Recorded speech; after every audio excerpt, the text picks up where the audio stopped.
Before the War of the Three Hammers splintered Dwarven Civilization, the dwarves were able to build a number of technological wonders. Among these was the Stone Rot Dam, a massive wall that blocked the water runoff from the tall peaks of the Khaz Mountains. On its southern end, water pooled to create the large loch in Loch Modan, and to the north, it stymied the water that fell into the enormous swamps of the Wetlands.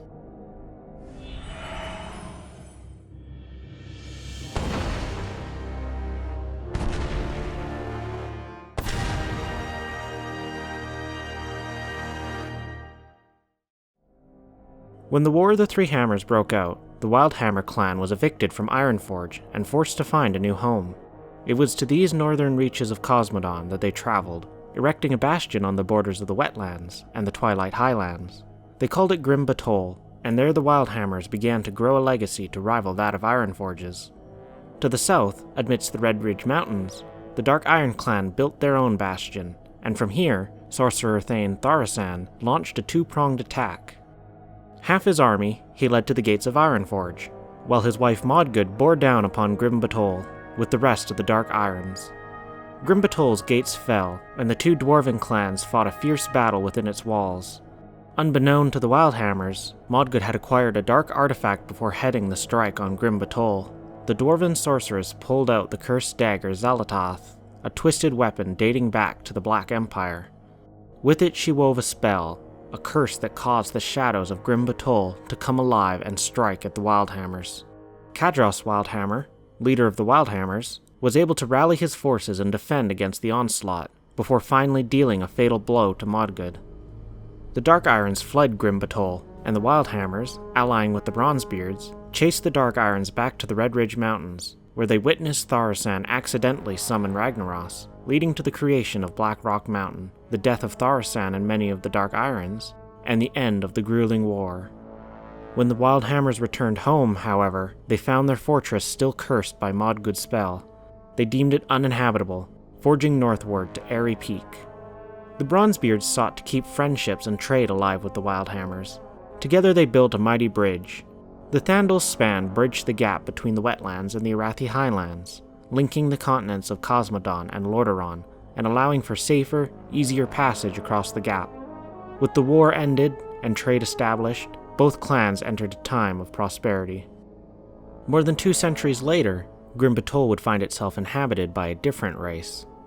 Orcs had come through the Dark Portal, and eventually succeeded in sacking the human city of Stormwind. They marched north, initiating the Second War and attacking the peoples of Lordaeron. The Dragonmaw clan took possession of Grim Batol.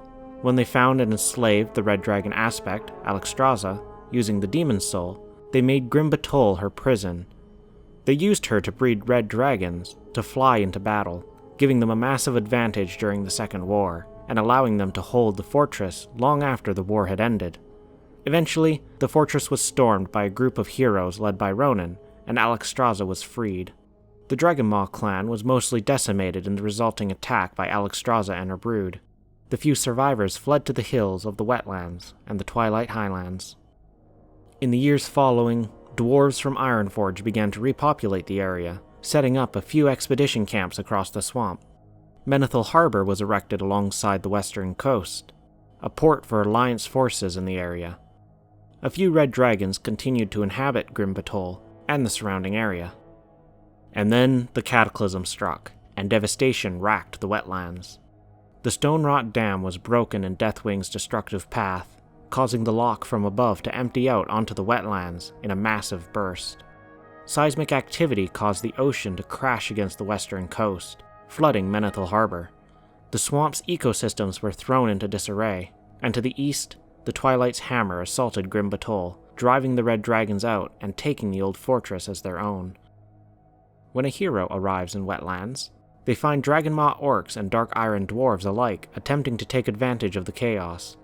Dwarves surveying the damage to the land find the swamps at the base of the dam severely flooded and filled with wildlife that once lived in the loch of Loch Modan, as well as water elementals disturbed by the floods. They worry that the land beneath the Wetlands has become unstable after the Cataclysm, which could cause sudden, massive topological destabilization. Arriving in Menethil, the hero finds the town flooded and in disarray. Seizing on the opportunity, Dark Irons have attacked the town and holed up in the keep. The hero clears the keep of Dark Irons, allowing the people of Menethil to focus on rebuilding their homes. The hero meets the former first mate of a ship in the Third Fleet of Kultiris. The fleet was attacked by red dragons still controlled by orcs in the Second War, and sunk off the coast of the Wetlands. One of the ships was carrying an ominous artifact, cursing the crew's souls to remain trapped within the rotting hulls of the ships.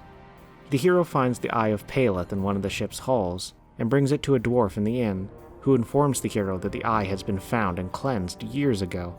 The first mate died sometime later from alcohol consumption, and ever since there had been adventurers reporting that they'd seen the first mate and been asked to retrieve the eye. With the knowledge that it all might have been a hallucination and the artifact found wasn't the Eye of Paleth, the hero ventures back out into the swamps. The hero finds the Green Warden, a mythical bog beast said to protect the wetlands. With him are a group of night elves newly arrived in the wetlands, looking to help the Green Warden in restoring the wetlands to its natural order.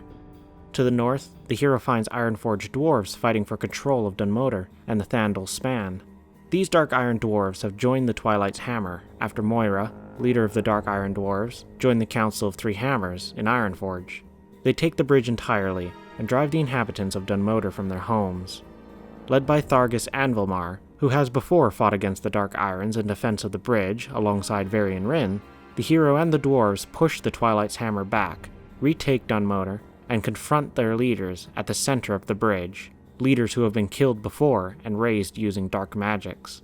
With the Twilight's Hammer defeated, the bridge is safe once more, and the hero heads north to the Urathi Basin, to the front lines of Alliance skirmishes with the Horde. With the damage brought on by the Cataclysm, the land home to a number of dangerous creatures, and Dark Iron dwarves, Dragonmaw orcs, and Twilight's Hammer cultists all pressing their advantage, the wetlands have become more inhospitable than ever before. Despite the threats, the sturdy dwarves of Ironforge and their alliance allies fight to keep footholds in the land and restabilize the natural balance of the swamp. Perhaps, one day, even the looming fortress of Grim Batol will become hospitable once more.